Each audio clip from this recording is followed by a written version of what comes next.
আয়াতটির বক্তব্য অনুযায়ী কোরআন এখন বিষয়বস্তু পরিবর্তন করে একটি বিশেষ দলের প্রতি ইঙ্গিত করেছে, যাদেরকে বলা হয় আল মুখাল্লাফুন। আল মুখাল্লাফুন অর্থ যারা পেছনে থেকে গিয়েছিল। তারা রসুল সাল্লাল্লাহু আলাইহি সাল্লামের স্বপ্নের বাস্তব রূপদানের উদ্দেশ্যে মক্কা অভিমুখে অগ্রসর হওয়ার অভিযানে যোগ না দিয়ে পেছনে থেকে গিয়েছিল। আর মুসলিমরা মদিনায় ফিরে আসার আগেই এই সূরাটি নাজিল হয়েছিল। এখানে আল্লাহ সেই কথোপকথন সম্পর্কে জানাচ্ছেন রসুল সাল্লাল্লাহু আলাইহি সাল্লাম মদিনায় পৌঁছানোর পর যা ঘটবে এবং এই লোকগুলো তখন যা বলবে। তারা কিছু কথা বলবে আর আল্লাহ ইতিমধ্যে জানেন তারা কি বলবে। তিনি রসুল সাল্লাল্লাহু আলাইহি সাল্লামকে তা আগাম জানিয়ে দিচ্ছেন। سيقول لك المخلفون من الأعراب আরবদের মধ্য থেকে, গ্রাম্য আরবদের মধ্য থেকে যারা পেছনে রয়ে গিয়েছিল, অর্থাৎ কোনো কিছু তাদের পিছনে রেখেছিল, তাদের কাপুরুষতা তাদেরকে পেছনে রেখেছিল, তাদের মন্দ ইচ্ছা তাদেরকে পেছনে রেখেছিল, অথবা এমনকি আল্লাহ শাস্তিস্বরূপ তাদের পেছনে রাখতে পারেন। আরবদের মধ্যে যারা পিছনে রয়ে গিয়েছিল তারা বলবে, شغلتنا أموالنا وأهلنا, আমাদের ব্যবসা ও পরিবার আমাদেরকে ব্যস্ত রেখেছিল, তাই আমরা অভিযানে যেতে পারিনি। এখানে মজার বিষয় হলো তারা বলেনি যে اشتغلنا بأموالنا وأهلنا, আমরা আমাদের ব্যবসা ও পরিবার নিয়ে ব্যস্ত হয়ে পড়েছিলাম, বরং তারা বলছে আমাদের পরিবার আমাদেরকে ব্যস্ত রেখেছিল এবং আমাদের সম্পদ আমাদেরকে ব্যস্ত রেখেছিল। সুতরাং আমরা মূলত ব্যস্ত ছিলাম না, বরং এটা ব্যবসায়ের দোষ এবং পরিবারের দোষ। তারা আমাদেরকে ব্যস্ত করে রেখেছিল। বালাগা বা অলঙ্কার শাস্ত্রে এই ধারণাটিকে বলা হয় মুসনাদ ও মুসনাদ ইলাইহ, অর্থাৎ কার্যকারণকে কারো উপরে আরোপ করা হচ্ছে। তারা এই ব্যস্ততাকে নিজেদের উপর নয়, বরং সম্পদ ও সন্তানদের উপর আরোপ করছে। কারণ আমি কি করব, ব্যবসা, সম্পদ, পরিবার, অনেক বাধ্যবাধকতা, তাই আপনার সাথে যেতে পারিনি। তো شغلتنا أموالنا وأهلنا فاستغفر لنا, সুতরাং আমাদের জন্য ক্ষমা প্রার্থনা করুন। উল্লেখ্য যে রসুল সাল্লাল্লাহু আলাইহি সাল্লাম যখন তাদের জন্য ক্ষমা প্রার্থনা করবেন তা প্রকাশ্যে হবে, আর এর অর্থ এর মাধ্যমে এই লোকদেরকে স্বীকৃতি দেওয়া হবে। কারণ নবীজি কারো জন্য দোয়া করার অর্থ তারা যেন একটা সবুজ সংকেত পেয়ে গেল, তাই না? তারা এখন অনুমোদিত। সুতরাং এটা সমাজে তাদের গ্রহণযোগ্যতা পাওয়ার একটা কৌশল। লোকেরা মনে করবে না যে তারা মুনাফিক, কারণ রসুল নিজেই আমাদের জন্য দোয়া করেছেন। আসলে ইস্তেগফারের প্রতি তাদের কোনো আগ্রহ নেই, বরং মানুষের মধ্যে বিশ্বাসযোগ্যতা হারানোই তাদের মূল উদ্বেগের বিষয়। এটাই মূল উদ্বেগের বিষয়। তো তারা আপনার কাছে এসে কথা বলবে, يقولون بألسنتهم ما ليس في قلوبهم, তারা তাদের জিহ্বা দিয়ে এমন কথা বলবে যা তাদের হৃদয়ে নেই। অন্য কথায়, মদিনায় এবং আমাদের জীবনেও এমন অনেক লোক থাকবে যাদেরকে দেখে মনে হবে যে তারা ধর্মের সাথে সম্পর্কিত কিছু চাইছে, কিন্তু মূলত এর সাথে ধর্মের কোনো সম্পর্ক নেই। এটা আসলে তাদের সামাজিক অবস্থানের সাথে সম্পর্কিত। তো ধর্মকে শুধুমাত্র ব্যবহার করা হচ্ছে সামাজিক আবরণ হিসেবে, নির্দিষ্ট দল, গোষ্ঠী বা জনসমষ্টির মাঝে বিশেষ ভাবমূর্তি বজায় রাখার জন্য। আর এটা এক ধরনের ভণ্ডামি, নিজেকে ধার্মিক হিসেবে উপস্থাপন করা বা অনুমোদিত হিসেবে প্রতিপন্ন করা। এটি এমন একটি মনস্তত্ত্ব যা বহু সমাজে বিদ্যমান, তাই না? কেউ যত বেশি ধরা পড়ার আতঙ্কে থাকে, তত বেশি তার ধর্মীয় ছদ্মবেশ ধারণ করার প্রয়োজন পড়ে। তাই আপনি দেখতে পাবেন যে সবচেয়ে নিকৃষ্ট মানুষদের কারো কারো বাহ্যিক অবয়ব দেখে তাদেরকে অত্যন্ত ধর্মপরায়ণ বলে মনে হয়।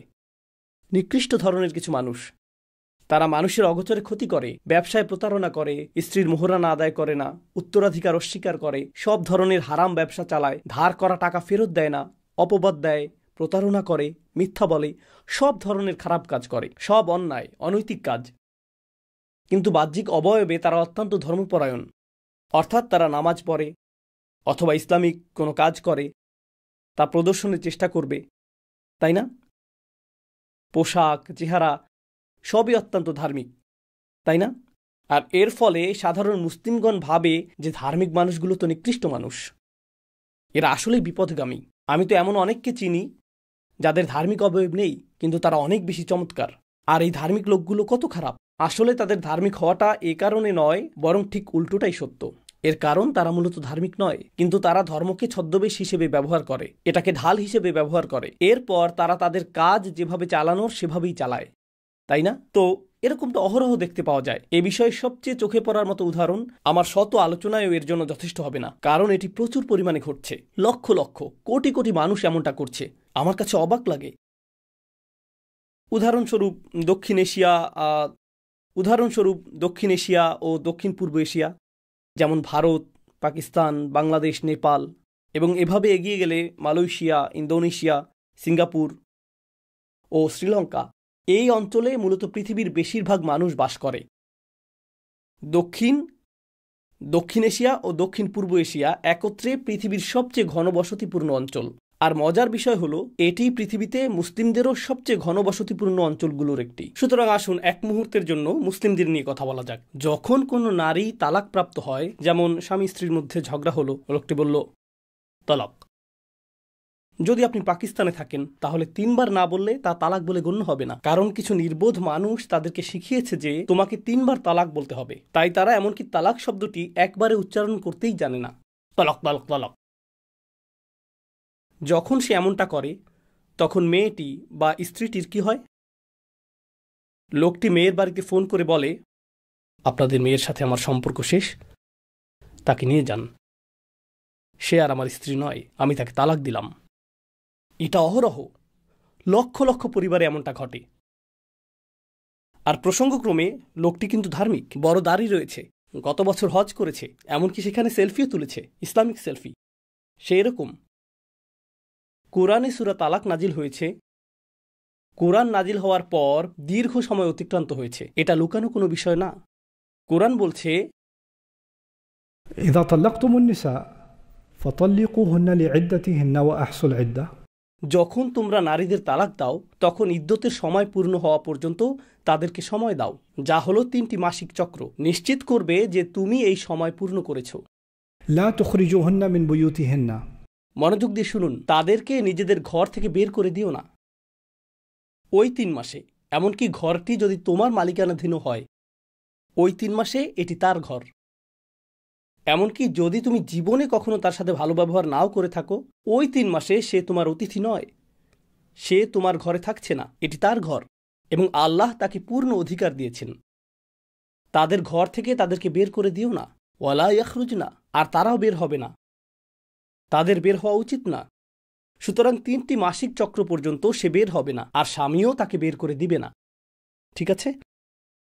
এখন মানুষ বলতে পারে, ঠিক আছে আমি তাকে বের করব না, কিন্তু এর মানে এই না যে আমি তাকে নিশ্চিন্তে থাকতে দিব। আমি বিদ্যুৎ বিচ্ছিন্ন করে দিব, পানি বন্ধ করে দিব। কোনো আয়াতে বলা নেই যে বিদ্যুৎ চালু রাখতে হবে। Right? আল্লাহ বলেন, অলা তুদররুহুন্না লিতুদাইয়িকু আলাইহিন্না, একই সূরা। তিনি বলেন তাদেরকে এমন কোনো ক্ষতি করবে না যার ফলে তারা অস্বস্তি বোধ করে। তো এখানে বলা হলো তুদররুহুন্না, তাদের ক্ষতি করা, লিতুদাইয়িকু আলাইহিন্না, যার ফলে তারা ভিতরে অস্বস্তি বোধ করে। অর্থাৎ তোমাকে শুধু শারীরিক ক্ষতি থেকে বিরত থাকতে হবে না, তোমাকে নিশ্চিত করতে হবে যে তোমার কোনো কাজে সে যেন মানসিকভাবে আঘাত না পায়।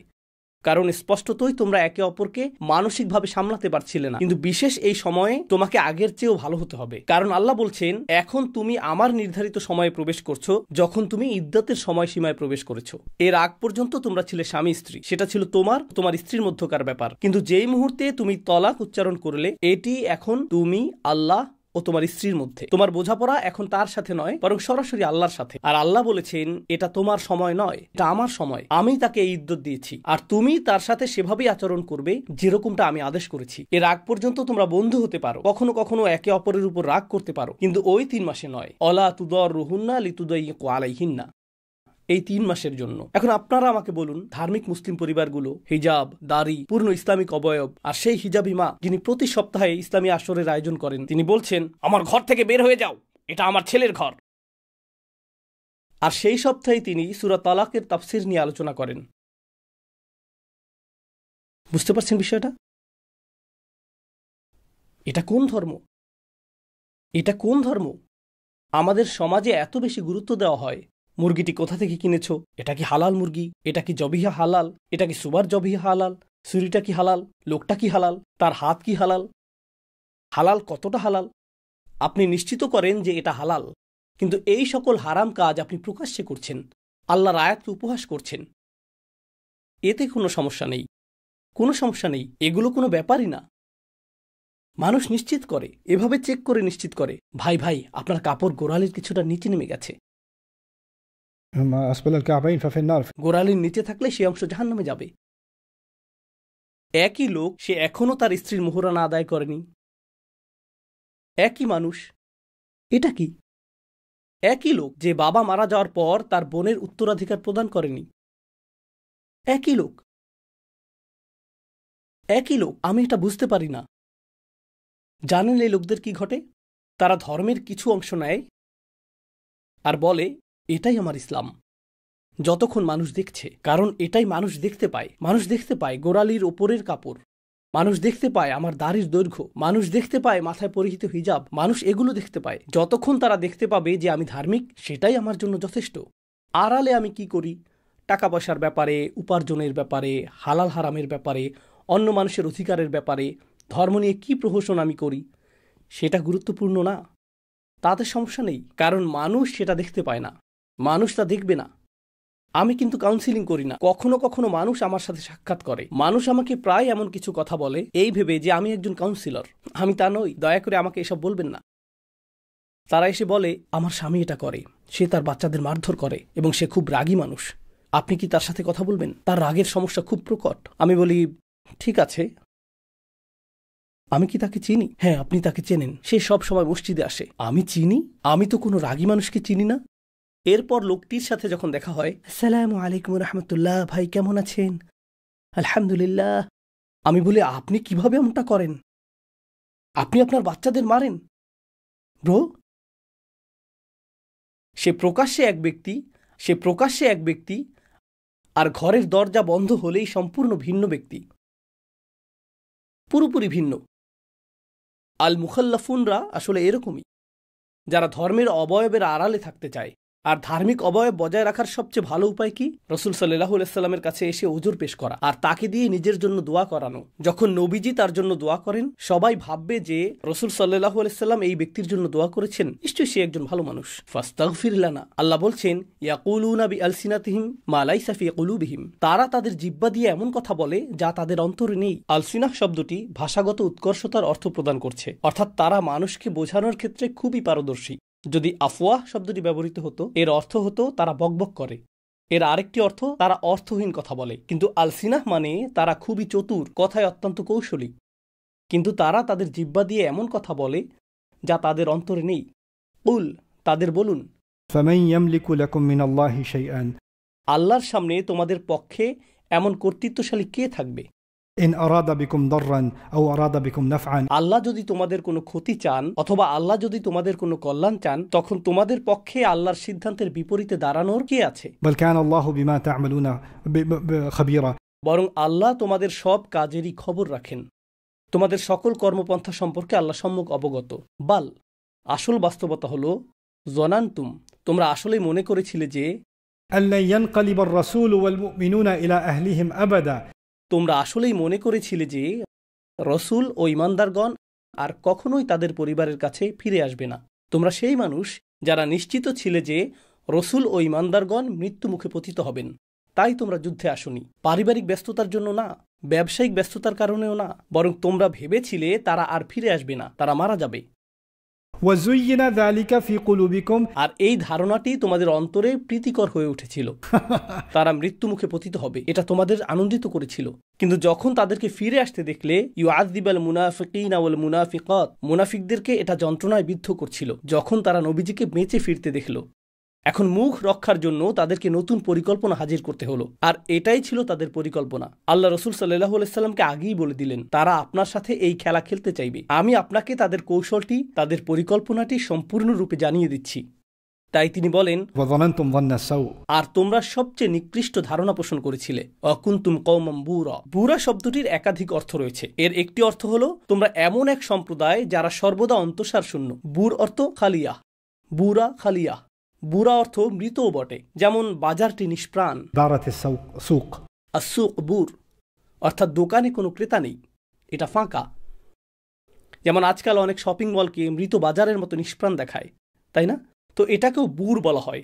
বুরের আরেকটি অর্থ এমন ব্যক্তি যাকে পরীক্ষা করা হয়। তোমরা এমন এক সম্প্রদায় যারা পরীক্ষার সম্মুখীন হয়েছে এবং ব্যর্থ হয়েছে। তোমরা ভিতরে ফাঁপা ও শূন্য সম্প্রদায়। অকুনতুম কওমান বুরা, ومن لم يؤمن بالله ورسوله, আর যে কখনো আল্লাহ ও তার রসুলের প্রতি ঈমানই আনেনি, فإنا أعتدنا للكافرين سعيرا, আমরা কাফিরদের জন্য জ্বলন্ত অগ্নিকুণ্ড প্রস্তুত রেখেছি। তাদের এখন আর মুনাফিকুন বলা হচ্ছে না, তাদেরকে কি বলা হচ্ছে? কাফির। এখানে মাত্রা বৃদ্ধি পেল। মুনাফিকুন থেকে কাফিরুনে উত্তরণ ঘটল, কারণ মুনাফিকরা সামাজিকভাবে মুসলিম হলেও আধ্যাত্মিকভাবে তারা কাফের। এটা আধ্যাত্মিক অবস্থা। তোমরা তাদেরকে কাফের ঘোষণা করতে পারো না, কিন্তু আল্লাহ তাদের আধ্যাত্মিক বাস্তবতা বর্ণনা করছেন। ওয়ালিল্লাহি মুলকুস সামাওয়াতি ওয়াল আরদ।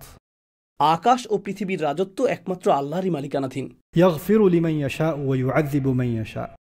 তিনি যাকে চান ক্ষমা করেন আর যাকে চান শাস্তি প্রদান করেন। তিনি যাকে ইচ্ছা নিজ করুণায় সিক্ত করবেন, ক্ষমা করবেন। ওয়া ইউআযযিবু মান ইয়াশা, আর যাকে ইচ্ছা তিনি শাস্তি দিবেন। প্রসঙ্গত আযাব শব্দটি সম্পর্কে জানেন? আযাব, যেটাকে আমরা শাস্তি বা নির্যাতন হিসেবে অনুবাদ করে থাকি, আযাব শব্দটি আসলে আযব থেকে এসেছে। আযব অর্থ মিষ্টতা, আর আযাব হলো লুগাতুস সালব, যার অর্থ সকল মিষ্টতা এবং আনন্দ মুছে ফেলা। যেমন কোনো সুখ অবশিষ্ট থাকবে না, সেটাই আযাব। অর্থাৎ এমন যন্ত্রণা যা আপনাকে সুখ নামক কোনো কিছুর অস্তিত্বই ভুলিয়ে দেয়, সেটাকেই বলা হয় আযাব। আরবি ভাষায় এটি অত্যন্ত তীব্র একটি শব্দ। আল্লাহ সর্বদা অত্যন্ত ক্ষমাশীল, সর্বদা দয়ালু এবং প্রেমময়। অন্য কথায় আল্লাহ বলছেন, তুমি যতই বিপদগামী হও না কেন, আল্লাহ এখনো সবকিছু ক্ষমা করতে পারেন। এমনকি এখনো ফিরে আসার সুযোগ আছে।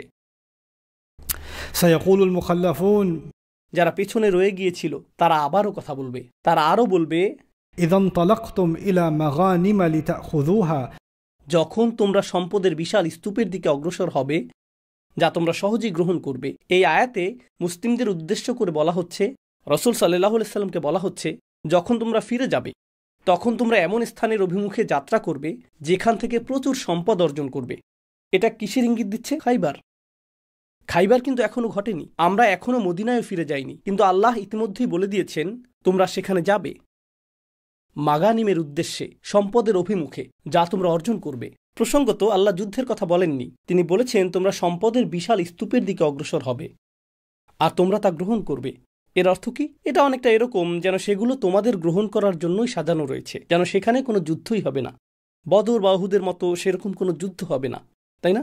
তো আল্লাহ ইতিমধ্যে বলেছেন এটি তোমাদের জন্য সহজ বিজয়, আর এটি প্রচুর সম্পদ নিয়ে আসবে। আর এই একই লোকেরা যারা পেছনে রয়ে গিয়েছিল, যখন তারা দেখবে তোমরা সহজ যুদ্ধের দিকে যাচ্ছ, যেখানে কোনো লড়াই নেই, কোনো প্রতিদ্বন্দ্বিতা নেই, যখন তারা তোমাদেরকে সেখানে যেতে দেখবে, তখন তারা বলবে, আমরা আপনাদেরকে অনুসরণ করতে চাই, আমাদেরকে অনুসরণ করার অনুমতি দিন। আমরা আল্লাহর পথে যুদ্ধ করার গৌরব অর্জন করতে চাই, আমরা আল্লাহর সন্তুষ্টির উদ্দেশ্যে লড়াই করতে চাই। কিন্তু নবী সাল্লাল্লাহু আলাইহি সাল্লাম যখন স্বপ্নের মাধ্যমে আদেশ পেয়ে উমরার জন্য রওনা হলেন, তখন আল্লাহর পথে লড়াই করার এই ইচ্ছা তোমাদের কোথায় ছিল? এরা তো নিজেদেরকে মৃত্যুমুখে পতিত করবে, তোমরা তো তখন যেতে চাওনি। কিন্তু এখন তারা অর্থ সম্পদ দেখলো, তাদের চোখের মণিতে ডলারের চিহ্ন ফুটে উঠল, আর তারা বলল, আল্লাহর সন্তুষ্টির জন্য আমি আসতে চাই, জারুনা, আমরা কি আসতে পারি? এটা আরেকটি চিরন্তন সত্য। এমন মানুষ থাকবে যারা ইসলামের নামে কোনো কিছুর সাথে যুক্ত হতে চাইবে, কিন্তু তাদের অগভীর উদ্দেশ্য স্পষ্ট। অগভীর এই উদ্দেশ্য হলো টাকা, খ্যাতি অথবা অন্য কিছু, তাই না? উদাহরণস্বরূপ আজকাল অনেক তরুণ, আশা করি আপনারা এই রোগে আক্রান্ত হয়ে পড়েননি, আল্লাহর সন্তুষ্টির জন্য আমি ইসলামিক ইনফ্লুয়েন্সার হতে চাই, আল্লাহর সন্তুষ্টির জন্য আমি ইসলামিক ইনফ্লুয়েন্সার হতে চাই। তুমি তো নিজেই এখনো ইসলামিক ইনফ্লুয়েন্স লাভ করনি।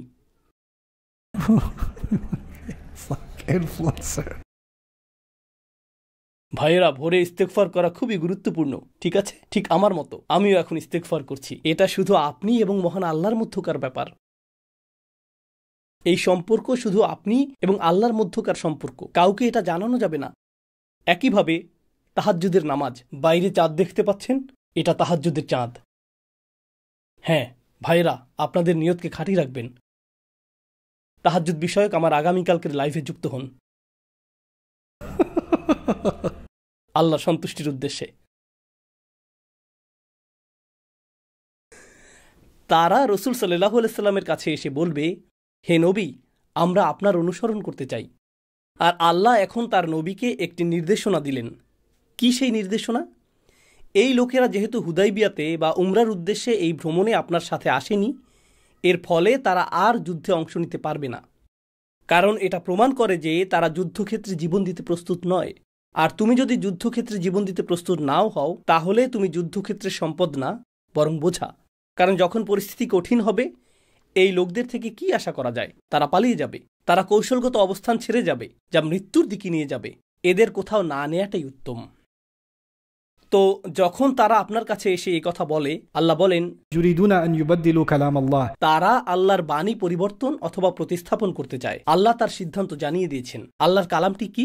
কুল, তাদেরকে বলুন, লান তাত্তাবিউনা, তোমরা কখনো আমাদের অনুসরণ করবে না। এটি শব্দের খেলা। তোমরা কখনোই আমাদেরকে অনুসরণ করবে না, ইসলামের ক্ষেত্রেও না, এই অভিযানেও না। এমনিতেই তো তোমরা ঐকান্তিক অনুসারী নও। এতদিন তো তোমরা অনুসরণ করনি, এখন কেন অনুসরণ করতে চাও?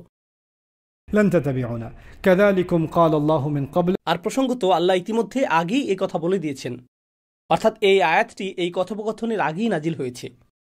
এই কথোপকথনটি ঘটবে যখন তারা মদিনায় ফিরে গিয়ে এরপর খাইবার যাওয়ার প্রস্তুতি নেবে, আর তারা বলবে যারুনা নাত্তাবিউকুম।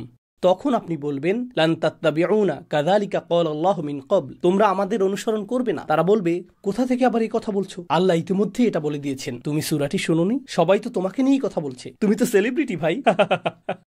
ফাসায়াকুলুনা, জবাবে তারা তখন বলবে, বাল তাহসুদুনানা, তোমরা শুধু আমাদের প্রতি ঈর্ষান্বিত।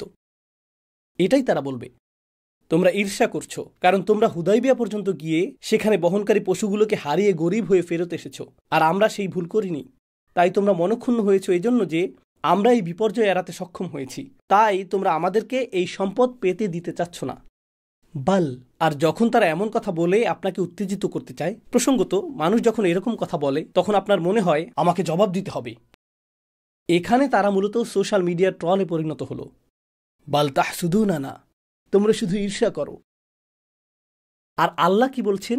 বাল কানু লা ইয়াফকাহুনা ইল্লা কলিলা, বরং তোমরা সামান্য কিছু ছাড়া আসলে কিছুই বোঝো না। এরা অত্যন্ত ক্ষুদ্র বুদ্ধির মানুষ।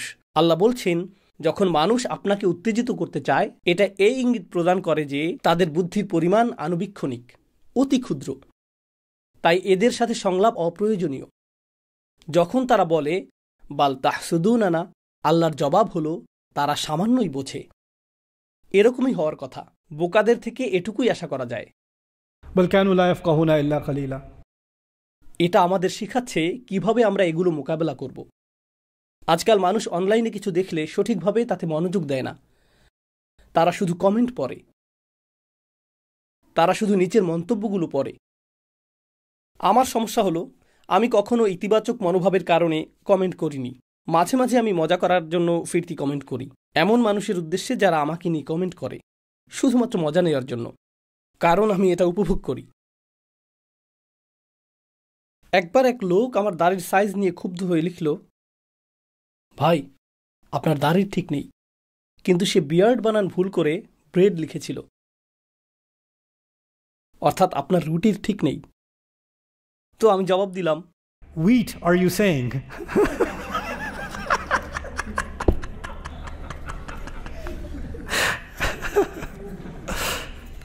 নিজেকে সামলাতে পারি না, সরল কৌতুক বেরিয়ে আসে। এটা একই সাথে আশীর্বাদ এবং অভিশাপ।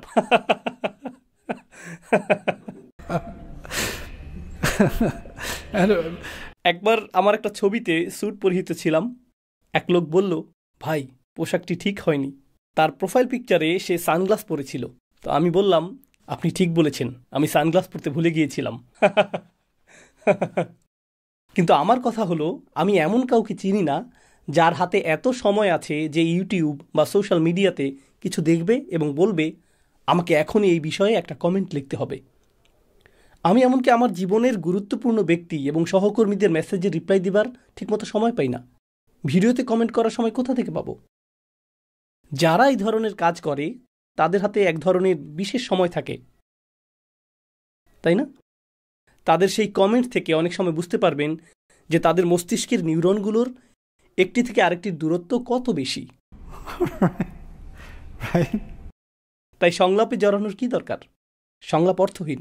তো তিনি বলছেন, লা ইয়াফকাহুনা ইল্লা কলিলা, তাদের কথা বলতে দিন। قل للمخلفين من الأعراب তবে আরব বেদুইনদের মধ্যে যারা পেছনে থেকে গিয়েছিল তাদেরকে এই কথা বলবেন, ستدعون إلى قوم أولي بأس شديد تقاتلونهم أو يسلمون শীঘ্রই তোমাদের আরেকটি জাতির বিরুদ্ধে ডাকা হবে যারা যুদ্ধবিদ্যায় বিশাল শক্তিমত্তার অধিকারী। সেটা কোন জাতি? অন্য কোনো জাতি যারা যুদ্ধবিদ্যায় শক্তিমত্তার অধিকারী। এখানে কাদের কথা বলা হচ্ছে? রোমানদের। উলি বাসিন শাদীদ তুকাতিলুনাহুম, তোমরা তাদের বিরুদ্ধে যুদ্ধ করবে। আও ইউসলিমুন, নতুবা তারা ইসলাম গ্রহণ করবে। এই দুটির একটি ঘটবে। فإن تطيعوا আর যদি সেই ক্ষেত্রে তোমরা অনুসরণ করো, অন্য কথায় তোমরা খাইবার যেতে পারবে না, কারণ সেটা অত্যন্ত সহজ, কিন্তু রোমানদের বিরুদ্ধে অভিযানে অংশগ্রহণের জন্য তোমাদেরকে স্বাগতম। আর সেই সময় যদি তোমরা অংশগ্রহণ করো, আল্লাহ বলেছেন ইউতিকুমুল্লাহু আজরান হাসানা, আল্লাহ তোমাদেরকে মহান পুরস্কার দিবেন। وإن تتولوا كما توليتم من قبل আর যদি পিছু হটো, যেমনটা আগেও করেছো, অন্য কথায় যদি তোমরা পিছু হটো, যেটা তোমরা সচরাচর করে থাকো, এটাই এর অর্থ। كما توليتم من قبل ইউআযযিবুকুম আযাবান আলীমা, আল্লাহ তোমাদেরকে যন্ত্রণাদায়ক শাস্তি দিবেন। কেন আল্লাহ বললেন যে তিনি তোমাদেরকে যন্ত্রণাদায়ক শাস্তি দিবেন? কারণ তোমরাই বলেছো আমরা তোমাদেরকে অনুসরণ করতে চাই। সত্যিই অনুসরণ করতে চাও? তাহলে পরের বার যখন অনুসরণ করতে বলা হবে, তখন যদি না করো, সেই সময় দেখবে আল্লাহ তোমাদের কি করেন। এখন কিছু সাহাবী এটা শুনে চিন্তিত হয়ে পড়লেন, কারণ কিছু সাহাবী অন্ধ ছিলেন, কিছু সাহাবী আহত ছিলেন, কিছু সাহাবী ছিলেন প্রতিবন্ধী। তারা ভাবলেন আমি তো যেতে পারছি না, কিভাবে আমি যুদ্ধে যাব? আল্লাহ বলেছেন লাইসা আলাল আ'মা হারাজ, অন্ধদের উপর এর দায়িত্ব নেই, অন্ধদের যুদ্ধে যাবার প্রয়োজন নেই। ওয়ালা আলাল আ'রাজি হারাজ, আর এমন প্রতিবন্ধী যাদের কোনো প্রকার শারীরিক সীমাবদ্ধতা রয়েছে তাদেরও যুদ্ধে যাবার প্রয়োজন নেই। ওয়ালা আলাল মারিদি হারাজ, আর যারা অসুস্থ ব্যক্তি তাদেরও যুদ্ধে না যাওয়াতে দোষের কিছু নেই। ومن يطع الله ورسوله يدخله جنات تجري من تحتها الأنهار, যে আল্লাহ ও রাসূলের আনুগত্য করে তিনি তাদেরকে জান্নাতে প্রবেশ করাবেন। অন্য কথায় অন্ধ, প্রতিবন্ধী, রোগী তারা তো যুদ্ধে যেতে পারবেন না।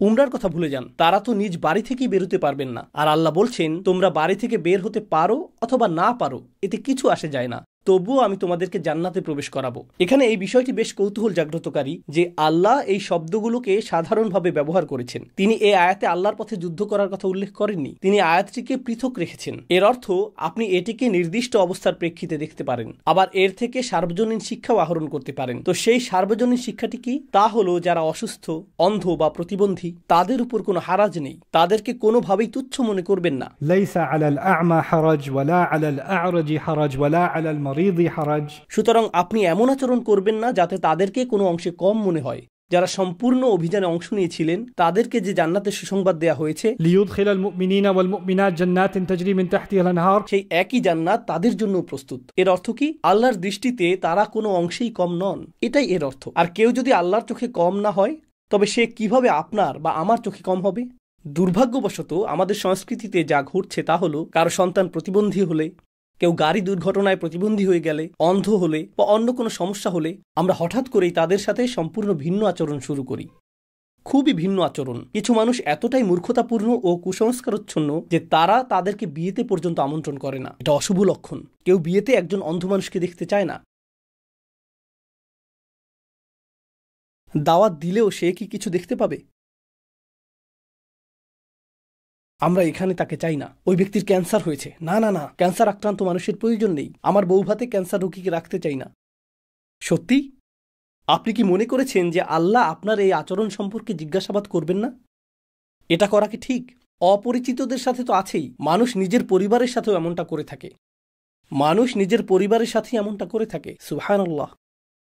يدخله جنات تجري من تحتها الأنهار ومن يتولى, আর যে মুখ ফিরিয়ে নেয় ইউআযযিবুহু আযাবান আলীমা, আল্লাহ তাকে যন্ত্রণাদায়ক শাস্তি দেবেন। এই আয়াত আমাদেরকে এই শিক্ষাও দেয় যে আপনি যদি প্রতিবন্ধী, অসুস্থ, দরিদ্র বা কোনোভাবে পিছিয়ে থাকেন, তবুও আপনাকে সাধ্য অনুযায়ী আল্লাহর আনুগত্য করতে হবে।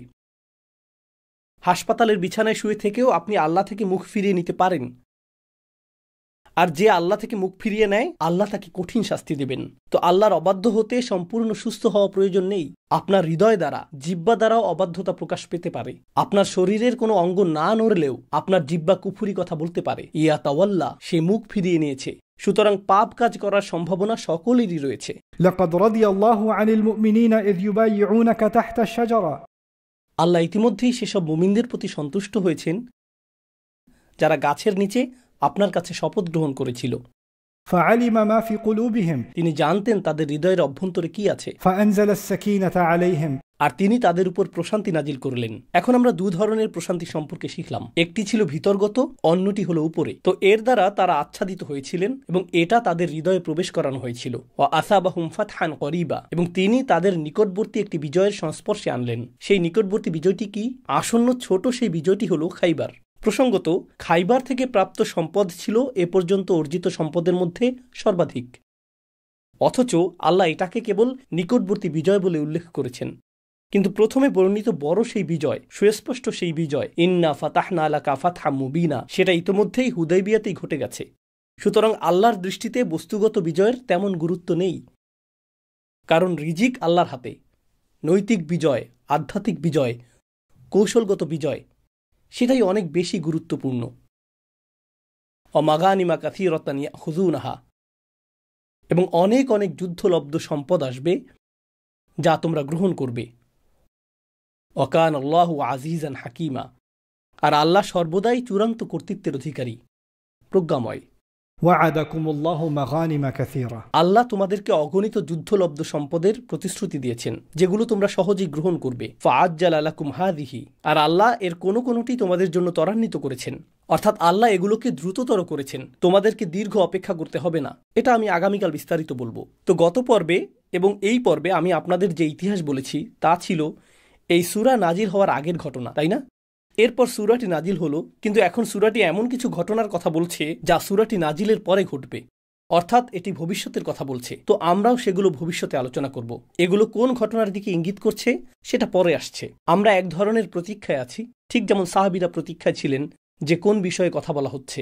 ফাআজ্জালা লাকুম হাযিহি ওয়া কাফফা আইদিয়ান নাসি আনকুম, আর আল্লাহ মানুষের হাতকে তোমাদের নিকট পৌঁছানো থেকে প্রতিহত করেছেন, অর্থাৎ মানুষ তোমাদের ক্ষতি করতে পারবে না।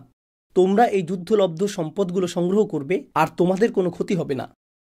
ওয়ালিতাকুনা আয়াতাল লিল মুমিনিনা ওয়া ইয়াহদিয়াকুম সিরাতাম মুস্তাকিমা, আর এটা হবে ঈমানদারদের জন্য একটি অসাধারণ নিদর্শন, আর তিনি তোমাদের সকলকে সরল পথে পরিচালিত করবেন। সেই সরল পথটি হলো বিজয়ের পথ। তো মক্কা বিজয়ের কৌশলগত রাস্তা এখন খুলে গেল। ওয়া উখরা, এবং গৌণভাবে, অতিরিক্তভাবে লাম তাকদিরু আলাইহা, এমন ভূমি আছে যা তোমরা এখনো জয় করনি, এমন স্থান রয়েছে যা এখনো তোমাদের নিয়ন্ত্রণে নেই, অন্যান্য সম্পদ যা তোমরা এখনো সংগ্রহ করনি। قد أحاط الله بها, আল্লাহ ইতিমধ্যেই তোমাদের জন্য সেগুলো পরিবেষ্টন করে রেখেছেন, সেগুলো শুধু তোমরা গ্রহণ করবে সেই অপেক্ষায় রয়েছে। ভাষাগত দিকে লক্ষ্য করুন, বারবার কি উঠে আসছে? অনেক টাকা আসছে, অনেক সম্পদ আসছে, অনেক জমি আসছে, অনেক উপায় উপকরণ আসছে। এর সাথে আল্লাহ এই কি ওয়ার্ডটিও ব্যবহার করলেন, ওয়া উখরা। এটা গৌণ, যেন এটা কখনো তোমাদের লক্ষ্যই ছিল না। রাসূল সাল্লাল্লাহু আলাইহি সাল্লামের লক্ষ্য কখনো জমি, এলাকা বা সম্পদ ছিল না। আল্লাহ এগুলো উপজাত হিসেবে প্রদান করেছেন। এগুলো সবসময় দ্বিতীয় স্থানে, এগুলো শুধুই মাধ্যম। ওয়া কানা আল্লাহু আলা কুল্লি শাইইন কাদিরা, আল্লাহ সর্বদাই সবকিছুর উপর পূর্ণ ক্ষমতার অধিকারী।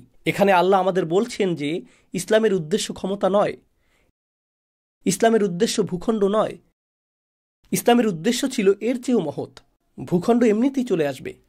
উপনিবেশ পরবর্তী সময়ে ইসলামী আন্দোলনগুলোর যে সংকট তৈরি হয় তা হল ক্ষমতার প্রতি অতিমাত্রায় এক ধরনের মোহবিষ্টতা তৈরি হয়। এই মোহবিষ্টতা ছিল আমাদের ভূখণ্ডের অধিকার নিতে হবে, আমাদেরকে রাষ্ট্রীয় ক্ষমতা গ্রহণ করতে হবে। রাষ্ট্রীয় ক্ষমতার সমস্যা হলো, ধরুন কোনো মুসলিম দেশে যেমন পাকিস্তানে কিছু ইসলামপন্থী মানুষ হুট করে ক্ষমতা দখল করল। কিছু ধর্মভীরু সামরিক জেনারেল বলল, আমরা দেশে ইসলামী শাসন প্রতিষ্ঠা করব, শরিয়া আইন বাস্তবায়ন করব। এখন সবার অবস্থা এরকম, তাকবীর, তাই না? আর আমরা আসলেই আনন্দিত, কারণ এখন আমরা পূর্ণাঙ্গ ইসলামিক রাষ্ট্র পেলাম। ইসলামিক আইন অনুযায়ী সব হারাম জিনিস অপসারণ করা হবে, নাইট ক্লাব বন্ধ করা হবে, বার বন্ধ করা হবে, সুদ বিলুপ্ত হবে, রাতারাতি সব কিছু পরিবর্তিত হলো। এটাই কি আসলে ইসলামের উদ্দেশ্য? যদি তাই হয়, তাহলে আপনি ইসলামের আইন এমন এক জনগণের উপর চাপিয়ে দিচ্ছেন যাদের বেশিরভাগেরই এই আইনের প্রতি কোনো আগ্রহ নেই, তারা এটা মানতেও চায় না। তো আপনি নিশ্চিত করছেন যে মানুষ আল্লাহর সন্তুষ্টির পরিবর্তে ভিন্ন উদ্দেশ্যে এই আইন মানছে, যার অর্থ আপনি মুনাফিকির এক বিশাল সংস্কৃতি তৈরি করছেন। মুনাফিকির বিশাল বড় এক সংস্কৃতি। উদাহরণস্বরূপ, ইরানে তাদের নিজস্ব ধরনের শরিয়া আইন বাস্তবায়ন করা হয়েছে, তাই না? শিয়া জনগণের নিজস্ব শরিয়া আইন রয়েছে। তাদের নিজেদের মধ্য থেকে কতগুলো বিদ্রোহ ও প্রতিবাদ ঘটে যাচ্ছে। কেন? যদি ইসলামের উদ্দেশ্য হয় সরকার প্রতিষ্ঠা করে, আইন প্রণয়ন করে শূকরের মাংস বিক্রি নিষিদ্ধ করা, মদ নিষিদ্ধ করা, এটাকে যদি ইসলামের উদ্দেশ্য বলে আপনার মনে হয়, সেটা আপনি মনে করতে পারেন। কিন্তু আপনি যদি রাসূল সাল্লাল্লাহু আলাইহি সাল্লামের সিরাত অধ্যয়ন করেন, তাহলে লক্ষ্য করবেন প্রথম উদ্দেশ্য ছিল মূলত এমন মানুষ তৈরি করা যাদেরকে আল্লাহর আনুগত্য করাতে সরকারি নিয়ন্ত্রণের প্রয়োজন পড়বে না, তাদেরকে রোজা রাখানোর জন্য সরকারি নির্দেশের প্রয়োজন হবে না, মদ পান বন্ধ করতে তাদেরকে সরকারি আইনের অপেক্ষায় থাকতে হবে না। রসুল সাল্লাল্লাহু আলাইহি সাল্লামের সিরাতে সবচেয়ে বিস্ময়কর যেসব পরিবর্তন ঘটে গিয়েছে, যে বিপ্লব সাধিত হয়েছে, এমনকি খিলাফত প্রতিষ্ঠা, খিলাফত ব্যবস্থাটিও এমন মানুষদের হাত ধরে এসেছে যারা ইতিমধ্যেই নিজে থেকেই আল্লাহর প্রতি পূর্ণ অনুগত ছিলেন। তাদের সংখ্যাগরিষ্ঠ সংখ্যক ইতিমধ্যেই আল্লাহর আনুগত্যে নিমজ্জিত ছিলেন। স্বাভাবিকভাবেই তারা এমন একটি ব্যবস্থা প্রতিষ্ঠা করলেন যা তাদের নিজেদের বিশ্বভাবনার সাথে ছিল সামঞ্জস্যপূর্ণ। তারা ইতিমধ্যে আল্লাহর কিতাব এবং তার রসুলের প্রতি অনুগত। এখন আপনি যদি এটা জনগণের উপর জোরপূর্বক চাপিয়ে দেন, তাহলে এটা কি লা ইকরাহা ফিদ্দিন বা ধর্মে কোনো জবরদস্তি নেই এর এক ধরনের লঙ্ঘন হবে না? আমার স্মরণ আছে, আমার শৈশব কেটেছে সৌদি আরবে। এখন সেখানে আর এই নিয়ম নেই। আগে সেখানে মুতাওয়া ছিল, রিয়াদে, যেখানে আমার শৈশব কেটেছে। যদি আসরের সময় আপনি রাস্তায় থাকেন আর আজান হয়ে যায়, তাহলে আপনার রাস্তায় না থাকাটাই বরং উত্তম। সেখানে পুলিশ অনুমোদিত এক ধরনের বিশেষ কর্মচারী ছিল যাদের বলা হতো মুতাওয়া। তাদের হাতে লম্বা একটা লাঠি থাকত। বেনামাজি অবস্থায় কাউকে দেখলে তারা মাথায় আঘাত করত।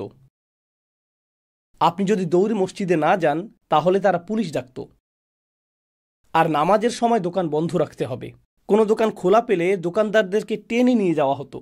আর আমাদের আশেপাশে অনেক বাংলাদেশি মুসলিম, ভারতীয় মুসলিম, পাকিস্তানি মুসলিম, শ্রীলঙ্কান মুসলিম থাকতেন। কিন্তু সেখানে শ্রীলঙ্কান হিন্দু ও খ্রিস্টানরাও ছিল। তাদেরকেও মাঝে মাঝে জোর করে মসজিদে টেনে আনা হতো। তারা তো আরবি বোঝে না। তারা শুনতো সবাই বলছে আসসালামু আলাইকুম, আর তারা উত্তর দিত ওয়ালাইকুম আসসালাম। সালাহ সালাহ, নো নো নো সালাহ, না বললেই মার। তার জীবনের প্রথম সালাহ হলো এরকম। আল্লাহু আকবার। এমনকি মুসলিমদেরকেও নামাজের জন্য মার খেতে হতো। আপনি কি মনে করেন এটা ইসলামের উদ্দেশ্য? রসুল সাল্লাল্লাহু আলাইহি সাল্লাম যখন ফজরের নামাজ পড়তেন, কোনো সাহাবী নামাজে না এলে এ বিষয়ে শক্ত কিছু হাদিস রয়েছে, কিন্তু কোনো হাদিসেই বলা হয়নি ঘাড় ধরে টেনে নিয়ে এসে নামাজ পড়াও। কোনো হাদিসেই নেই। পরবর্তীতে ওমর রাদিয়াল্লাহু তাআলা আনহুর সময়ের ঘটনা। তিনি এক ব্যক্তিকে বাড়িতে মদ পান করতে দেখলেন। তিনি রাস্তায় হাঁটতেন, তাই না? জানালা খোলা ছিল, ভেতরে লোকটিকে মাতাল অবস্থায় দেখতে পেলেন। ওমর রাদিয়াল্লাহু তাআলা আনহু বললেন, তুমি হারাম কাজ করছো। লোকটি বলল, আমি একটি হারাম কাজ করেছি, আপনি করেছেন তিনটি। প্রথমত, আপনি আমার ঘরের ভেতরে উকি দিয়েছেন। দ্বিতীয়ত, আপনি অনুমতি ছাড়া প্রবেশ করেছেন। তৃতীয়ত, আপনি ধারণা করেছেন। কিভাবে জানলেন যে এটা মদ? উমর ইবনুল খাত্তাব তাকে ছেড়ে দিলেন। তিনি চলে গেলেন। কয়েকদিন পর উমর রাদিয়াল্লাহু তাআলা আনহু খুতবা দিচ্ছেন। শ্রোতাদের মধ্যে কে ছিল? সেই লোকটি। পরে উমর তাকে ডেকে বললেন, আমি কাউকে তোমার কথা বলিনি। লোকটি বলল, সেদিনের পর থেকে আমিও মদ ছেড়ে দিয়েছি। কোরআনের লক্ষ্য হল বিজয়। সেই বিজয় হলো এমন মানুষ তৈরি করা যারা আল্লাহর আনুগত্য করবে, এমনকি যদি তাদের প্রতিটি ইন্দ্রিয় আল্লাহর অবাধ্যতার পথে তাড়িত করে। হুদাইবিয়াতে কি তাই ঘটেনি? সেটাই কি চূড়ান্ত বিজয় নয়? আপনি কি মনে করেন আমাদের সন্তানেরা যদি নামাজ পড়তে না চায়, আর আমরা তাদের কোনো মুসলিম দেশে নিয়ে যাই যেখানে নামাজ বাধ্যতামূলক, আমাদের সন্তানেরা যদি হিজাব পড়তে না চায়, কোরআন পড়তে না চায়, দ্বীনের প্রতি আগ্রহী না হয়, তারা যদি কনসার্টে যেতে চায়, জুয়া খেলতে চায়, মদ পান করতে চায়, আর আপনি শুধু হারাম বলে তাদেরকে বাধা দিচ্ছেন, এখন তারা প্রাপ্তবয়স্ক হয়ে উঠল, তারা কিন্তু এই কাজগুলো করতে চায়, আর আপনি তাদেরকে কোনো মুসলিম দেশে রেখে বাধা দিচ্ছেন, এতে তারা ঈমানদার হয়ে যাবে? আপনি কি মনে করেন সেটা আল্লাহর দৃষ্টিতে তাদেরকে সফল করে তুলবে? কিয়ামতের দিন আল্লাহ কি তাদের কোনো মুসলিম দেশে অবস্থান করে বাধ্য হওয়ার কারণে বিচার করবেন? তারা যা করতে পারেনি, আল্লাহ কি সেটা বিচার করবেন, নাকি হৃদয়ের অবস্থা বিচার করবেন? ইসলামের চূড়ান্ত বিজয় হল মানুষকে কিয়ামতের দিন আল্লাহর সামনে সফল হিসেবে উপস্থাপন করা। যদি এই লক্ষ্য অর্জিত না হয়, যদি সেটা আপনার লক্ষ্য না হয়, যদি আপনার লক্ষ্য হয় ইসলামিক আইন জোরপূর্বক চাপানো, যাকে আপনি ইসলাম বলে মনে করছেন, তাহলে আপনি ব্যর্থ। কোটি মানুষকে জোর করে নামাজ পড়ানো এবং হালাল খাবার গ্রহণে বাধ্য করার কী মূল্য, যেখানে তাদের অধিকাংশই তা চায় না? সেক্ষেত্রে যখনই তারা স্বাধীনতা পাবে, তারা অন্য পথে চলে যাবে। এগুলো কুৎসিত বাস্তবতা, তবে আপনাদের বিষয়গুলো জেনে রাখা উচিত। উদাহরণস্বরূপ, একটি নাম না করা ইসলামিক দেশ, সেখানে মদ নিষিদ্ধ, জুয়া নিষিদ্ধ, আরও অনেক কিছু নিষিদ্ধ। পাশের দেশও মুসলিম রাষ্ট্র, কিন্তু সেখানে মদ, পতিতাবৃত্তি, নাইট ক্লাব সব বৈধ। দুই দেশের মাঝে সীমানা রয়েছে, আর এটা উন্মুক্ত সীমানা। প্রতি শুক্রবার রাতে ইসলামিক দেশটি থেকে অন ইসলামিক দেশটির দিকে ভীষণ ট্রাফিক জ্যাম। সাপ্তাহিক ছুটি শেষে এরপর আবার সবাই মিলে সেখান থেকে হিজরত করে। প্রতি সপ্তাহে তারা এই উমরা করে। দুটিই কিন্তু মুসলিম দেশ, মুসলিম দেশ, মুসলিম দেশ। দুই দেশেই আজান হয়, উভয় দেশেই নামাজ হয়। কিন্তু এই বাস্তবতা কি বলছে? বাস্তবতা হলো মানুষের কাছে ইসলামকে পৌঁছানো হচ্ছে না।